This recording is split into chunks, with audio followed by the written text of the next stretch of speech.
Hello，大家好，歡迎嚟到水與金融，我係白冰，係我係渾水啊。係我哋今日咧講下 Hailee 井啦，好啊，同埋呢個好 juicy 嘅 topic 啊，就係呢個香港 iBank 係咪玩撚完呢？係咁，我哋陣間會探討一下係後者嗰個 topic 先啦。咁啊，係前者大家可以一齊參與嘅嗰個即係方唔同嘅內容 dimension 會多啲啦。咁係所以可能講咗呢一個先啦。係 Hailee 井嗯， ，Hailee 井又俾人告佢起底啦。其實我到而家即係可能佢冇乜即係資訊流出啊，嗯所以我都唔係好知佢究竟犯咗啲咩起底罪。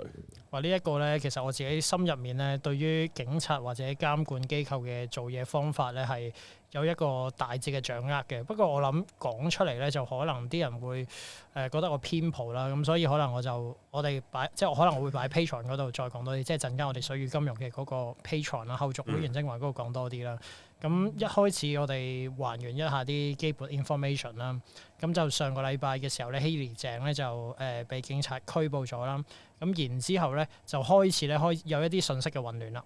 咁 Hailee 就公布咗佢被拘捕嘅呢個消息咧喺社交媒體嗰度講啦。跟住之後佢亦都好似一般嘅律師都會教佢嘅做法啦，就係話對呢一件事係冇 comment 啊，唔會評論啊等等啦。咁佢都係用咗呢一個嘅 approach 嘅。咁之後咧，開始嗰個輿論都係針對住就係話而家起底嘅即係 sorry 應該係話吹哨嘅，居然係有事。咁但係咧，即係嗰個做壞事嗰個就叫做逍遙法外啦。咁就有好多嗰啲專門走肉獸啊、路有凍死骨等等嘅説法啦，捍衛權貴等等嘅説法啦。咁呢一啲嘅講法咧，當然我都大致上係同意啦。咁我亦都覺得 Hailee 係唔應該因為呢一個吹哨嘅呢一件事咧就被拘捕嘅。不過咧警察咧總會揾到一啲嘅原因嘅，同埋咧嗰個公開資料嘅講法咧幾曖昧嘅。譬如我哋見到《星島日報》咧，似乎係掌握咗一啲更加多嘅 information 啦。咁佢就即係每一個媒體都會報道就係 Hailee井被拘捕，Hailee井被拘捕，然後就會攞翻約培安心嗰一件事嘅來龍去脈去講話呢一個潘希純佢點樣去抄啊，跟住之後佢阿媽又點樣去請槍揾咗間美國公司，咁大家都會講翻呢啲嘅 history 嘅因由嘅。咁但係咧《星島日報》咧佢就有一啲獨家嘅資訊咧係出面冇人講過嘅，就係話即係 Hailee 已經承認咗佢係有做相關嘅事啦。咁呢個就係多咗呢一句。咁呢一句咧其實係幾曖昧嘅。咁仲有另一句咧就係話Hailee同埋仲有另外兩個 account 咧都係有做到呢一啲嘅起底嘅嘢啦。咁呢一度咧就係有提到呢一啲嘅部分。咁馮睎乾嘅文章都有講到呢一個位置啦。咁所以咧當然因為做公義嘅事被拘捕係唔應該發生啦。但係咧警察似乎係掌握咗某一啲我哋唔知嘅嘢咧，然後先至進行呢一個嘅拘捕行為。咁但係嗰啲係乜嘢嘢咧？一日未提堂咧，一日都唔知嘅。所以我唔會話即係當然呢一個拘捕嘅行為係唔啱啦，但我唔會話警察係完全係魯莽100% 魯莽地去做呢個拘捕行為嘅。佢係有一啲我哋未知嘅證據，即係譬如嗰兩個 account 係啲乜嘢嘢咧？即係其實佢冇講到，完全唔知。新聞稿嚟嘅，係《星島日報》講咗。個新聞稿係點寫？咩有兩個 account？呢個就係你睇翻星島啦。我而家開翻出嚟，你繼續講住先啦。因為以我所知，呢個 Hailee井咧，佢一路即係所謂攻擊佢又好，揭發又好啦。其實所有嘢都係公開網上資料嚟噶嘛。即係佢又冇講人哋電話又冇即係名有啦。咁但係電話啊，即係佢學校咁呢啲都係公開資料嚟噶嘛。你仲着住件校服咁樣，咁呢啲所有嘢喺佢個即係都係公開咯。咁我就唔即係如果佢呢啲都入罪咁啊，趙善軒咁啊無啦，即係佢都咩㗎？即係佢都犯法㗎，佢搞我哋係啊，即係咁樣咯。咁當然我哋搞佢都有機會犯法啦，咁樣咯。冇錯。咁我講翻《星島日報》嘅嗰個報導啦，《星島日報》嗰個報導咧就係話，據了解，被捕人為24歲鄭姓女子啦，即係講緊 Hailee啦。喺2025年6月16號到10月13號期間，被捕人及另外2名未知的社交平台用戶於多個社交媒體平台 Threads、Facebook、Instagram 上發布針對受害者及其家人的人肉搜索起底貼文及評論，貼文內含有未有當事人同意之下披露其姓名、學校、工作、家庭照片、社交平台用戶名稱及住址，因此受害人及其家人遭到電話同埋電子嘅郵件滋擾，造成心靈創傷。受害人嘅家人喺2025年11月到個人私隱專員公署嗰度備案，事件咧就交由警方去跟進。所以咧，星島日報咧佢係披露咗一啲咧我哋冇知道嘅資訊嘅，就係話有另外2名嘅社交媒體用戶喺度做嘢，咁所以咧，我哋而家得到嘅就係希利佢被拘捕啦，因為佢自己都講咗被拘捕啦。但係另外嗰2個社交媒體做緊啲乜嘢嘢咧？唔知喎，係咪同希利有關係？亦都唔知喎。所以咧，我就即係我如果咁樣講嘅，啲人就會話我係咪幫政權洗白啊等等嗰啲咁嘅嘢啦。即係我唔係有呢個角度，我係純粹想講咧，就係星島日報似乎係知道一啲咧我哋唔知嘅資訊。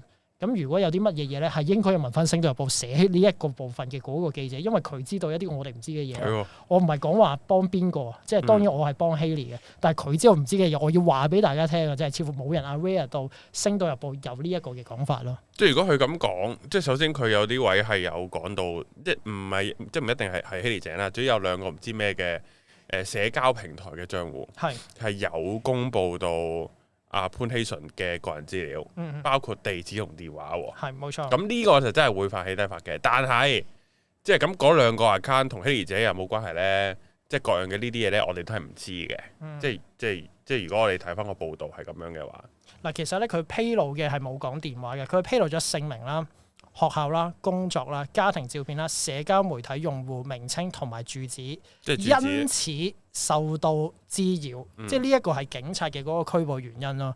即係所以如果你用翻你頭先嗰個角度咧，譬如趙錢搞你啊、搞我咧，佢都犯法嘅，因為佢冇披露到我哋嘅電話啦，但係佢係有令到我哋受到有任何嘅滋擾嘅話咧，即屬犯法。係啦，咁呢個就係嗰個嘅。咁嗱，如果入邊啲資料，即係在我角度啫嚇，即係我唔係一個法律界人士啦，我就係好用平民角度睇，佢個名、佢間學校都係公開嘅。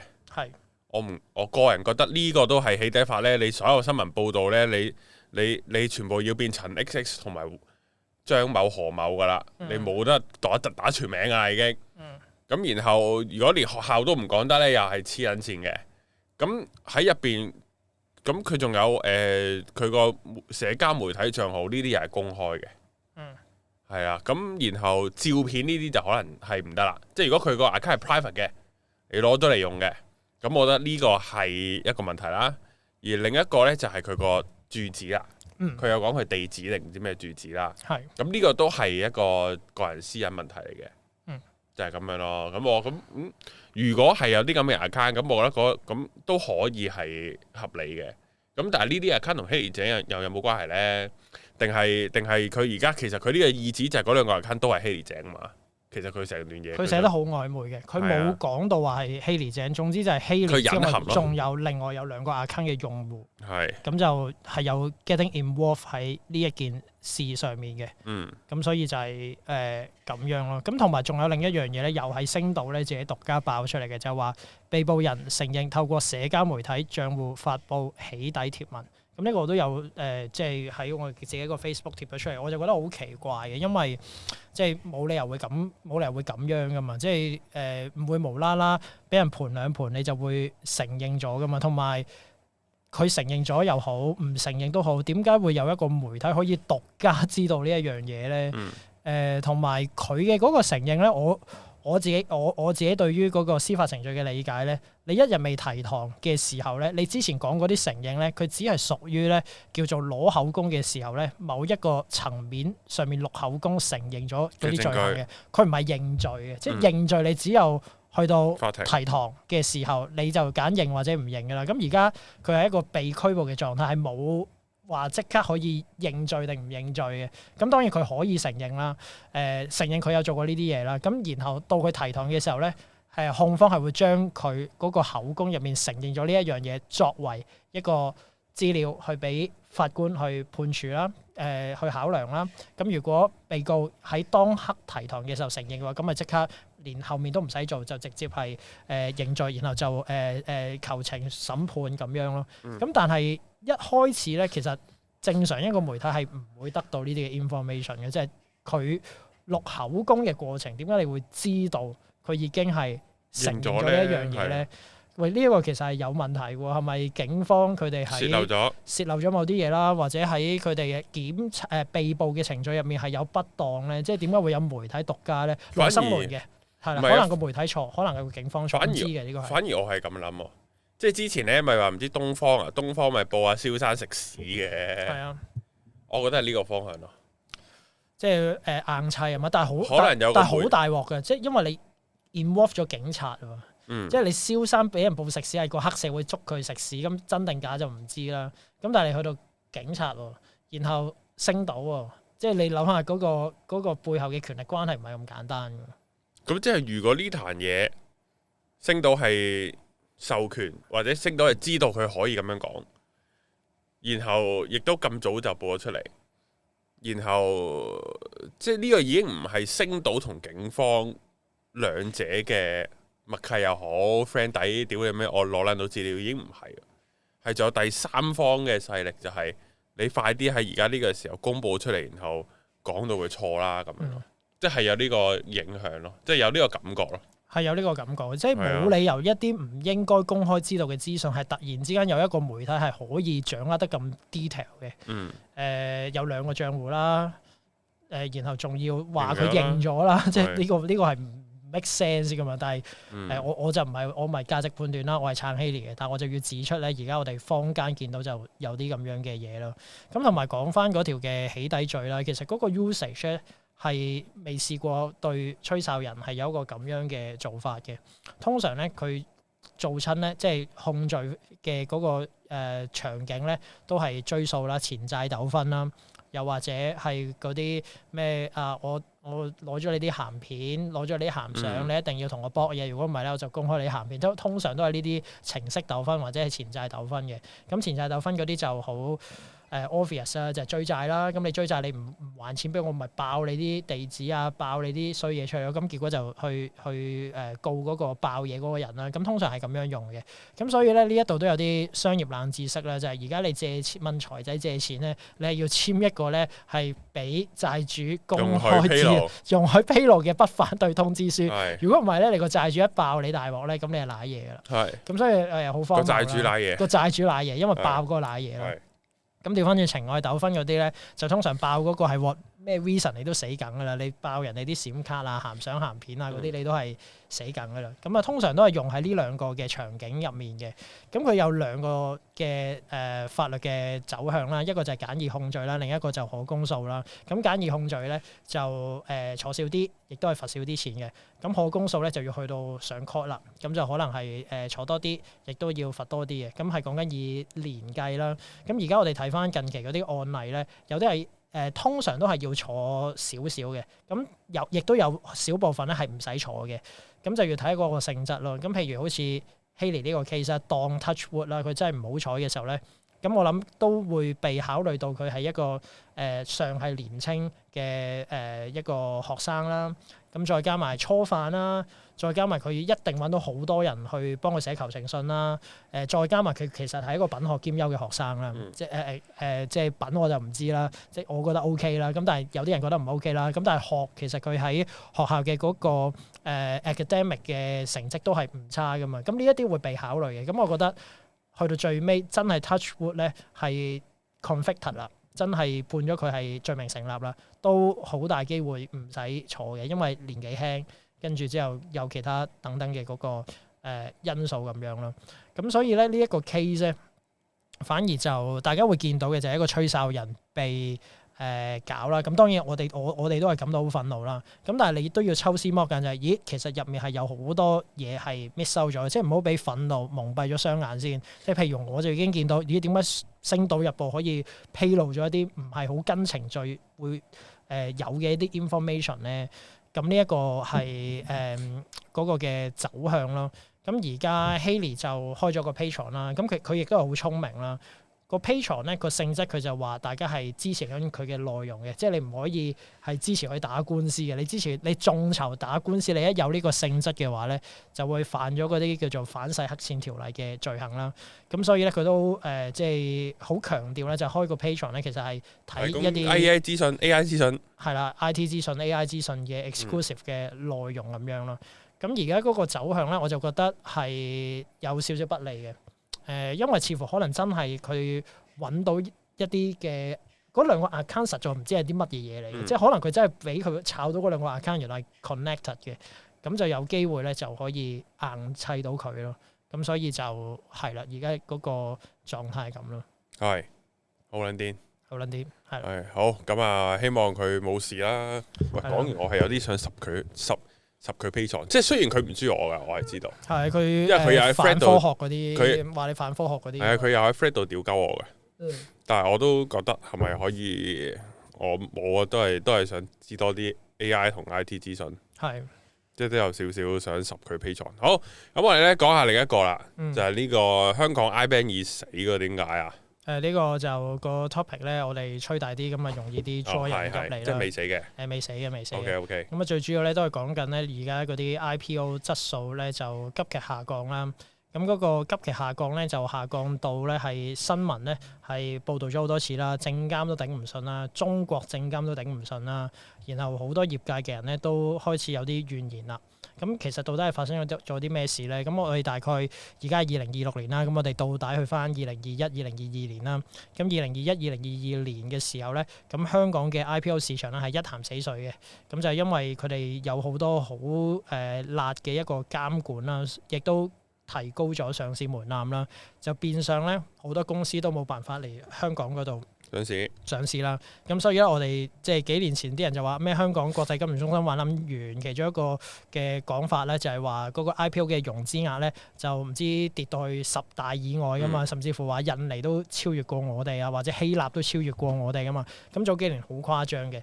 咁當然啦，啲官一見到呢啲咁樣嘅KPI 嘅時候咧，就開始好壓力啦，就係喂，我哋唔可以再咁樣跌落去咯喎。咁開始咧就人治地咧去改咗成個嘅 regime 啦，就係由一個比較緊嘅 IPO 審批制度啦，就全方位放鬆。咁然後咧就令到好多嘅公司咧都可以排隊申請上市啦。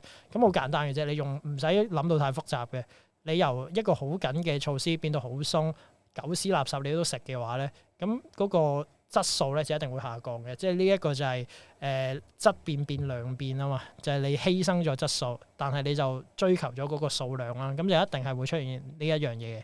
咁所以咧喺2022-23年之後咧，我哋嘅 IPO 嘅融資額咧就開始咧急劇上升，亦都有越嚟越多嘅 deal 咧就喺香港嗰度上市啦。咁呢一度都要講翻呢幾年發生咗啲咩事，同埋有啲乜嘢嘅歷史嘅結構性因素，我哋係要明白嘅。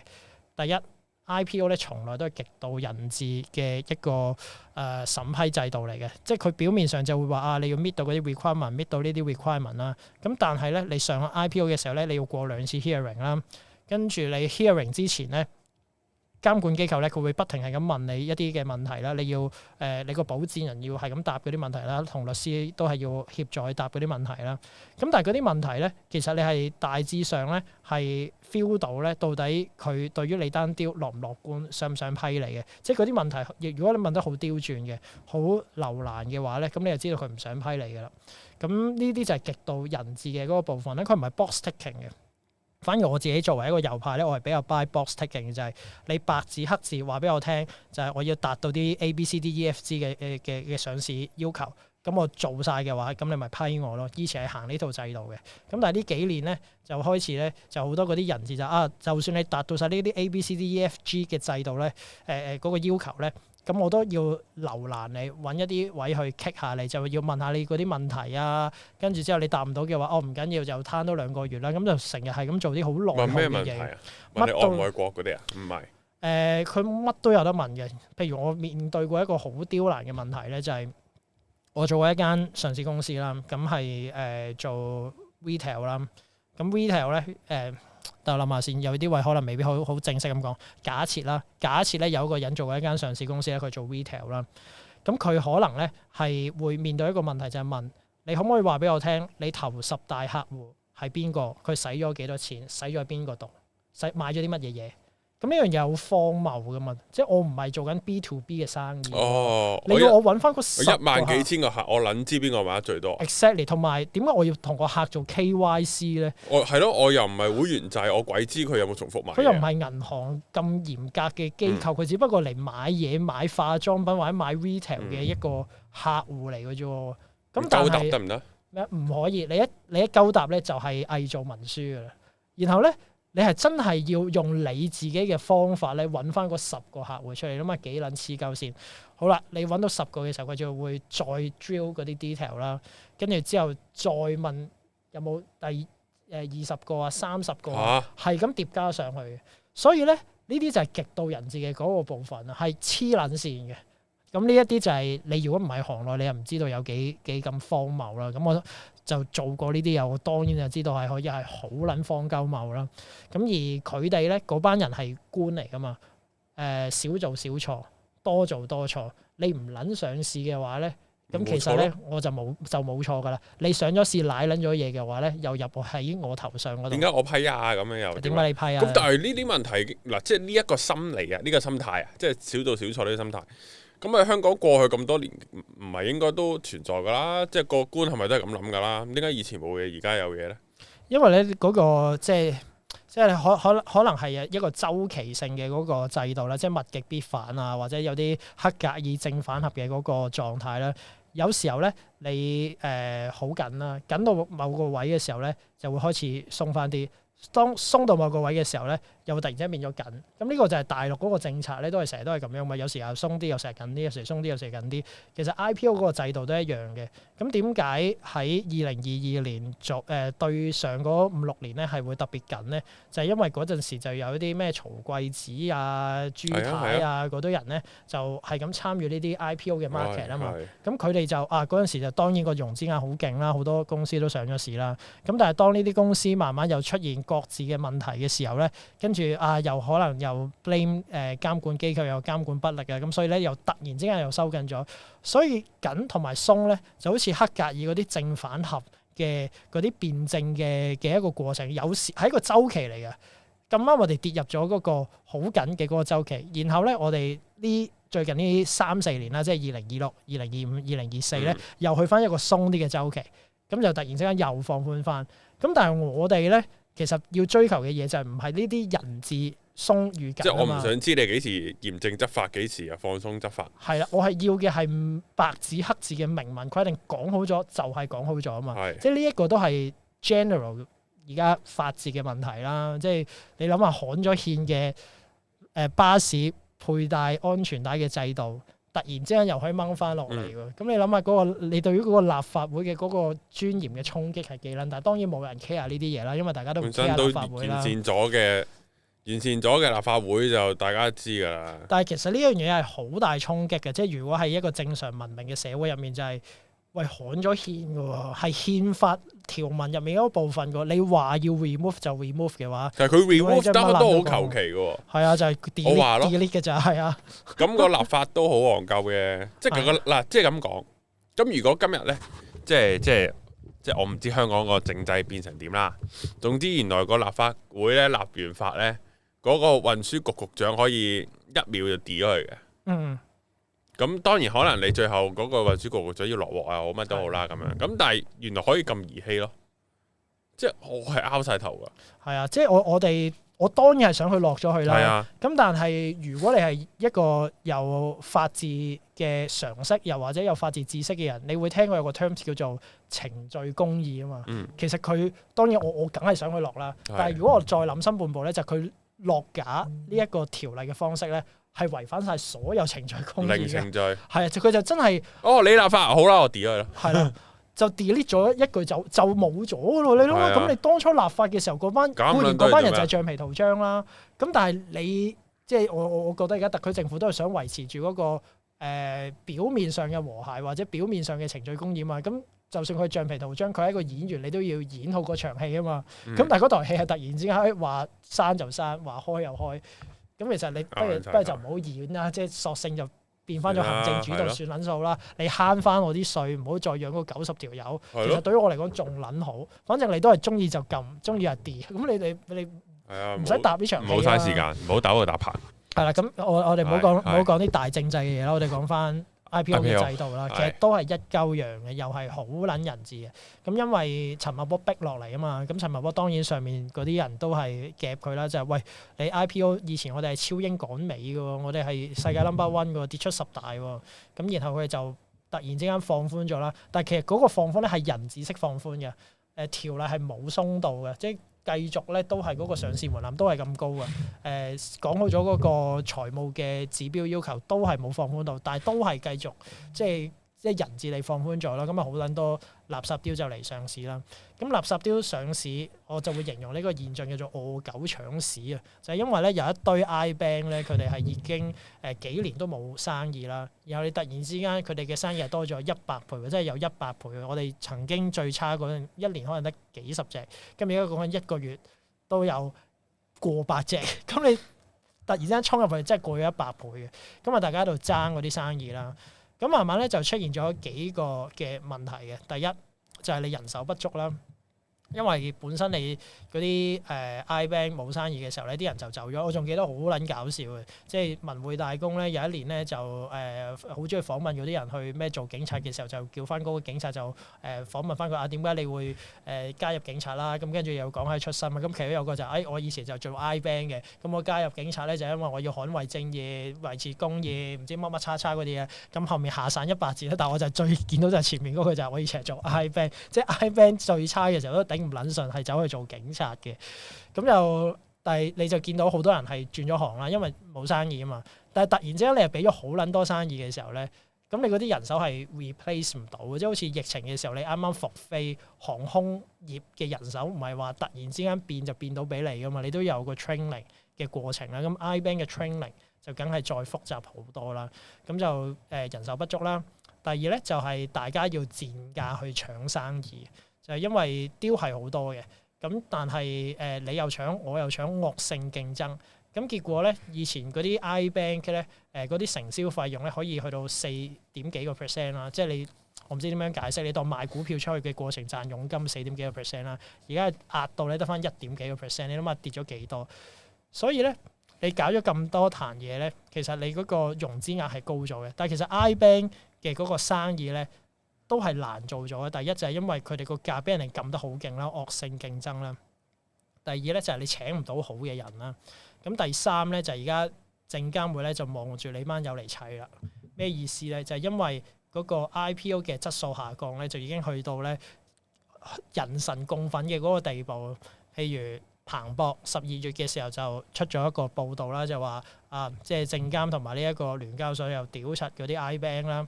跟住曾俊華又再 reshare 呢一啲嘢啦，跟住去到2026年嘅1月30號嘅時候咧，證監會就真係再出多個 circular 咧，再屌柒嗰啲 I-Bank。咁啊大致上講啲咩咧？就係講話首先人手不足啦，青黃不接啦。第二咧就係發現咧佢哋會將嗰啲寫I-Bank 招股書嘅嘢咧就 outsource 咗俾一啲咧非持牌嘅人。咁後面咧就會有啲市場嘅傳聞咧就傳出嘅，即係呢個唔係證監嘅嗰個説法啦。就譬如佢會將咧要做文件嗰啲嘢咧就用 AI 去砌啦，咁就濫竽充數啦。其實啲 AI 有時候你要叫佢校正嗰啲文件嘅字眼，都唔係話做到100% 足噶嘛。有啲係直情行內係傳到係連個公司名都可以串錯嘅。跟住亦都有啲係將嗰啲寫書仔嘅部分咧，因為你個價壓得太平啊嘛，咁大家要減成本啊嘛，就直接 outsource 咗俾嗰啲菲律賓人，因為菲律賓識英文啊嘛，咁同埋人工都平啦，菲律賓啊、印度啊去幫你去寫咧，咁當然人哋唔熟你香港嗰啲嘢嘅時候，出嚟嗰個就一定係會參差不齊啦。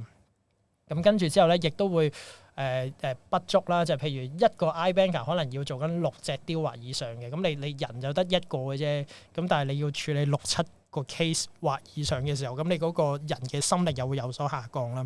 咁佢點名咗13個 I-Bank 咧，或者我哋叫保薦人啦，即係 I-Bank 都係通俗去俾大家去理解嘅啫，保薦人啦。咁就叫佢哋咧去執翻好呢啲嘢啦。咁呢一樣嘢已經係去到咧，即係證監嗰個耐性都已經失去咗啦，已經開始係咁屌柒佢嘅。咁但係佢只能夠係出個 circular 去屌，佢都唔敢公開去屌，因為你公開去屌嘅時候咧，就有啲潑冷水。因為而家係李家超唔識經濟噶嘛，陳茂波都唔係好識嘅。即係佢自己不過係上咗個位，佢會計佬唔識呢啲金融 I-Bank 嗰啲嘢啦。咁而家大家有一個 KPI 係要超英趕美融資額啊嘛。咁如果你突然之間淋一盆冷水嘅話咧，你個冷水淋得太冷嘅話咧，係有機會會有反響噶嘛。咁但係唔屌又唔得喎，嗰啲質素又真係行得好緊要，甚至乎嗰啲質素咧下降到咧係連中國證監都屌啦。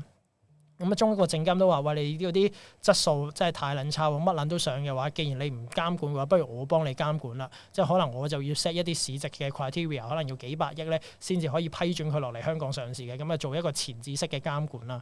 咁呢一個就係而家嘅嗰個狀況咧，就係餓狗搶市啦，好撚多垃圾雕都要做啦。但係你唔做又唔撚得喎，因為你唔做嘅話咧，隔離你嘅競爭對手搶咗你嘅話咧，佢個餅大過你嘅話咧，你又會死噶咯。大家惡性競爭，然後去到第三咧就係而家證監出 circular，佢未真係去處分你哋啫。咁但係總會處分嘅，即係處分嗰個週期咧，你預咗咧就係到發現問題啦，到佢搞你嘅時候咧，大概係7年左右啦。咁而家上個牛市都尚算係去到尾聲啦，即係都唔係話好差啦。而家嗰個股市，咁但係股市係有週期噶嘛，一去到熊市，即係熊市好簡單嘅啫。譬如而家 Wash 美國聯儲局就即係就任啦。咁假如佢一加息嘅話，咁香港就冧噶啦。一去到冧嘅時候，熊市咧就變成咗大家可以慢慢揾翻以前嗰啲舊問題去清算你。即係而家個市升緊，欣欣向榮嘅時候咧，冇問題係問題嚟嘅。即係大家係掛住去揾錢啦。就算你見到個問題，你都會掃埋佢一邊，視而不見噶嘛。但係一去到熊市嘅時候咧，嗰個大嘅清洗啊，或者大嘅嗰個清算咧，就會接踵而嚟嘅。因為揸住雞毛可以當令箭啦，因為中證監都 agree 就係而家嗰啲質素係差啊嘛。咁中證監都 agree 喎，咁香港證監我都係引述翻中證監，咁我都唔係特登去針對你啦，即係而家係人所共知，你哋真係做得差啊嘛。第二就係嗰個處分嘅時候咧，你罰親每一個人咧，就真係每一個 I-Bank 卡或者每一間 I-Bank 咧，都係變成一個被宰割嘅羔羊啊！你罰翻佢每間幾千萬幾億咧，都唔出奇嘅，任你開嘅啦。到時嗰張罰單。咁第三就係咧，大陸咧嗰啲 I-Bank 咧就好撚閪嘅，即係佢有一個叫做 clawback policy 啊嘛，就係出咗嗰啲 bonus 可以收撚得翻嘅。咁譬如去到呢啲位啊，你而家呢幾年你做好撚多啲啦，但係其實你個 bonus 係冇最輝煌20年前咁高嘅，因為頭先所講咧，由4至5%而家 drop 到得翻1%，咁你賺嘅錢係少咗嘅，咁你派嘅 bonus 係少咗啦，咁但係佢 claw back 你嘅時候咧，你又要嘔翻出嚟喎，因為而家嗰啲中資行就最中意咧，就喺危難關頭咧就攞翻你嗰啲派咗出去嘅 bonus 噶嘛，咁我一 claw back 你嘅時候咧，你係又企撚咗喺度，俾人 claw back，咁然後你當初就捱奸底嘢去做嗰隻 case。跟住之後又俾人收翻個 bonus，去到時候都係盞搞，所以我覺得而家最好嘅做法咧就係快撚啲轉行，快撚啲移民，揾唔撚到你嘅話咧，嗰啲 bonus 你唔撚使 claw back。做開 I-Bank 嗰啲應該大把窿路嘅，即係屋企又有。我覺得唔係啊，而家都做到好爛嘅啦，即係嗰種話咩 I-Bank 貴族化係我哋20年前會聽嘅嗰一樣嘢啫，即係舊時王謝堂前燕啦，飛入尋常百姓家啊嘛，而家。普通我嘅一啲同學仔都仲喺 I-Bank，咁佢都係住緊公屋，然後就係攞個杆出嚟喺度換雕，咁我見到佢都話好撚慘，問佢揾緊幾多錢人工，佢都係5-6萬嘅咋，咁然後再分個 bonus 咧，即係分好撚少嘅啫。頭先所講咧，你由5至4，即係嗰個承銷費你 drop 咗80%喎，其實佢可以分到嘅都係好撚少，咁佢當然都係。真係要睇佢做幾多隻 case 咯，咁我估佢都揾到過百萬年薪至到200萬嘅，咁但係， OK 嘅。但係你用嗰個杆去換呢一個人工，我覺得唔抵咯，同埋用同樣嘅杆喺20年前啲人係講緊換緊1000萬喎，而家你講緊換緊200萬喎，你爭緊即係4至5倍喎，咁我覺得唔抵咯，係。都係。好，咁啊，咁就差唔多，下條片見。好，拜拜。拜拜。